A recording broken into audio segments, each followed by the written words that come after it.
कोई छोटी सी बालिका वो रोज पत्र भेजती जगन्नाथ जी को, तो जगन्नाथ जी को कुछ और शब्द कह करके संबोधित करती। वो भैया मानती, उसके कोई भाई नहीं थे। वो कहती, हे जगन्नाथ जी आप मेरे भाई हो। तो बोले रोज पत्र भेजती महाप्रभु जी को कि रक्षाबंधन पे मैं आऊंगी, मेरी अवस्था अभी केवल 5 साल की है और मैं आपसे कभी मिली नहीं हूँ। मैंने केवल माता जी से आपके बारे में सुना है और मैं आऊंगी जगन्नाथपुरी, रक्षाबंधन वाले दिन आऊंगी, राखी लेकर के आऊंगी। हे जगह तुम मेरे हाथ से राखी पहनोगे ना? ऐसे बोले महाराज जी। वो रोज पत्र भेजती थी और हर पत्र में दिन लिखती थी। अब रक्षाबंधन में इतने दिन और रह गए, इतने दिन और रह गए, इतने दिन और रह गए। बोले मैंने वो पत्र पढ़े और पत्र पढ़ करके उनको पत्र वापस भेजा उसके निवास पे कि मैं मंदिर का ही एक अधिकारी पत्र लिख रहा हूँ, मैंने तुम्हारे सारे पत्र पढ़े और सब जगन्नाथ जी को अर्पित किए। रक्षाबंधन वाले दिन तुम आ जाना और मेरा दफ्तर यहाँ है, मेरे दफ्तर पे आके अपना नाम बता देना, फिर मैं तुम्हारा हाथ पकड़ के लेके जाऊंगा और महाप्रभु जगन्नाथ जी को राखी पहनवाऊंगा। बोले महाराज जी मैंने उसको पत्र लिख दिया। रक्षाबंधन वाले दिन मेरे को भी प्रतीक्षा थी कि वो एक छोटी लाली, उसके इतने पत्र आ चुके हैं, वो आएगी, उसको लेके मंदिर जाना है। तो बोले एक हमारा समय रहता है, हमको व्यवस्था देखने के लिए मंदिर में जाना पड़ता है।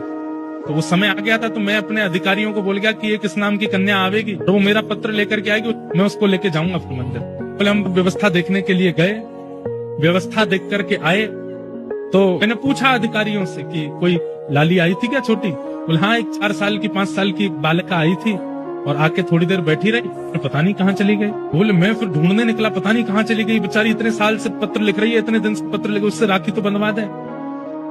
तो मैं जैसे ही दफ्तर से बाहर निकला वो आ रही थी, तो मैंने उससे कहा तुम वही लाली हो जो पत्र लिखती थी? उसका नाम पूछा तो बोले हाँ मैं वही हूँ। तुम क्यों नहीं रुकी? चलो मैं तुम्हें मंदिर ले चलूं, राखी पहनवा दूं। बोले मैं तो राखी पहनाया ही जगन्नाथ जी को, तुम कैसे पहना के आ गए? बोले आप यहाँ थे नहीं, मैं आई तो मुझे किसी ने कहा कि आप तो अभी गए, थोड़ी देर बैठो। और पता नहीं कहाँ से एक भैया आए बाहर से और मेरा हाथ पकड़ के, गोरे चिट्टे भैया, बिल्कुल इतने गोरे। तो एडमिनिस्ट्रेशन वाले बोले मुझे लगा कि भाई हमारे उड़ीसा में सांवले होते हैं थोड़े, गोरा कौन आया?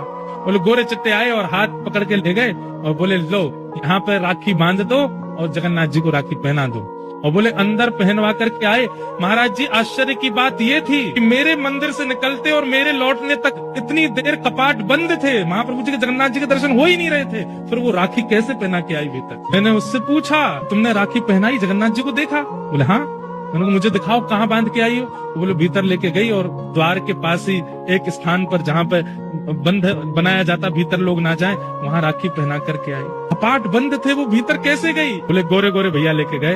तो फिर मन में भाव आया कि श्री बलभद्र जी आए और आकर के लाली को लेके गए, बोले जगन्नाथ जी को राखी पहना दो। आज भी एक नहीं अनेक लीलाएं मैंने सुनी है, आज भी महाप्रभु जगन्नाथ जी करते हैं।